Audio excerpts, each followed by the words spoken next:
তোদের সব বড় বড় কথা, যেটা বলেছি সেটা করবি। আমি যদি এসে দেখি তোর বাসন মাজা হয়নি, আমার থেকে খারাপ কিন্তু কেউ হবে না।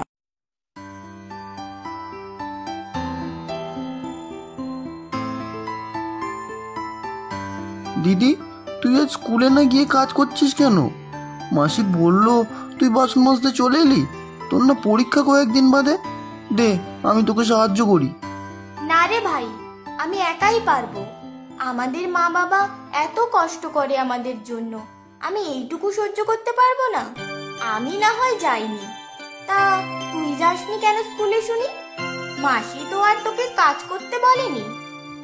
হ্যাঁ, তোকে এখানে একা ছেড়ে দেই, আর মাসি তোকে সারাদিন ধরে খাটাক আর কি। আচ্ছা দিদি, তুই কেন কিছু বলিস না মাসিকে? মা বাবা তো মাসিকে টাকা পাঠিয়ে দেয় আমাদের থাকা খাওয়ার খরচ হিসাবে। আচ্ছা, হয়েছে হয়েছে, চল, আমার কাজ শেষ হয়েছে। দুজনে মিলে একটু খেয়ে দে, নিজেরাই পড়তে বসি।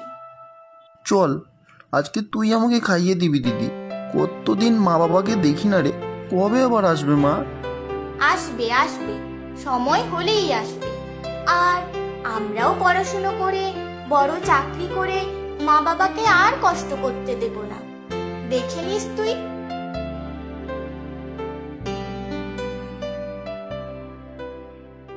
গিন্নিমা, ও গিন্নিমা। আরে অনুপ, তুমি এসেছো? এ কি তোমার বউ? হ্যাঁ গিন্নিমা, আপনি বলেছিলেন ওকে আনতে, তাই আর কি। খুব ভালো করেছো ওকে এনে। কাল তোমার বউয়ের জন্য কয়েকটা শাড়ি বার করে রেখেছিলাম, ভালোই হলো, আজকে দিয়ে দেবো। কি নাম তোমার? আগে কলি। বেশ বেশ। আচ্ছা অনু, তোমার বাবুর ঘরে যাও তো একবার। উনি কি বললেন ছোট আলমারিটা নাকি রং করাবেন। আমি ততক্ষণে তোমার বউয়ের সাথে দুটো কথা বলি নেই। আচ্ছা, আমি তাহলে যাই বাবুর ঘরে। চলো গো, রান্নাঘরে যাই। হাতে হাতে কাজটা একটু এগিয়ে দেবে। আমার আবার কাজের বউটা আসেনি আজকে। শুনেছি তুমি খুব ভালো নাকি রান্না করো। ওই আর কি, একটু চেষ্টা করি। চলুন মা। হ্যাঁ হ্যাঁ, চলো। তোমার নামটা তো বেশ সুন্দর, কলি। খুব মিষ্টি নাম। তা কলি, শুনেছি তুমি নাকি ঠিকা কাজ করো, ঠিকঠাক পয়সা করে আসে? ওই আসে আর কি, যখন যা পাই তাই করি। কখনো কখনো ওর হয়ে যোগানের কাজও করি। ছেলে মেয়ে দুটোকে মানুষ করার জন্য আমরা খাটবো গিন্নিমা। বুঝলাম। তোমার দুই ছেলে মেয়ে কোথায় থাকে কলি? ওদের মাসির কাছে থাকে, ওখানেই পড়াশোনা করে। ওদের ছাড়া থাকতে তোমার খারাপ লাগে না? খারাপ তো লাগে গিন্নিমা, কিন্তু কি করব বলুন। আমরা স্বামী স্ত্রী দুজনেই কাজে বেরিয়ে যাই, ওদের কে দেখবে? পড়াশোনা কিভাবে হবে? তাই ওদেরকে আমি আমার বোনের কাছে রেখে দিয়ে এসেছি। তোমার বোনের কাছে? তা ছেলে মেয়েদের দেখতে যাও না? যাই তো, তবে 3-4 মাস পর পর, তখন একেবারে টাকা দিয়ে আসি। ছেলে মেয়ে দুটোকে দেখেও আসি। আমার বোন একাই থাকে, স্বামী মারা গেছে, সন্তান নেই। ওই ওদেরকে দেখে রাখে। ফোনে কথা বলো ওদের সাথে? মাঝে মাঝে কথা হয় মেয়ের সাথে। আমার মেয়ে বলে, তুমি কোনো চিন্তা করো না মা, আমরা এখানে ভালোই আছি।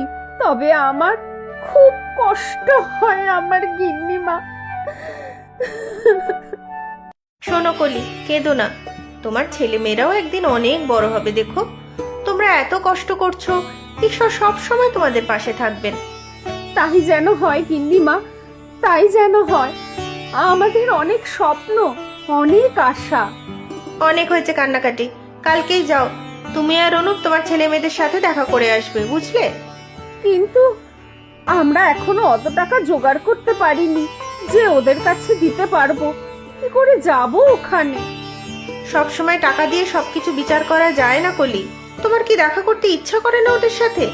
আর যদি কিছু টাকা লাগে আমি দিয়ে দেব, কিন্তু কালই যাবে ওখানে। অনুপকে বলো এটা গিন্নি মায়ের আদেশ, বুঝেছো? আপনাকে অনেক অনেক প্রণাম গিন্নিমা।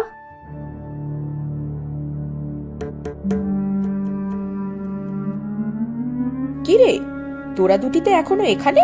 সব সময় শুধু গুজুর গুজুর আর ফুসুর ফুসুর।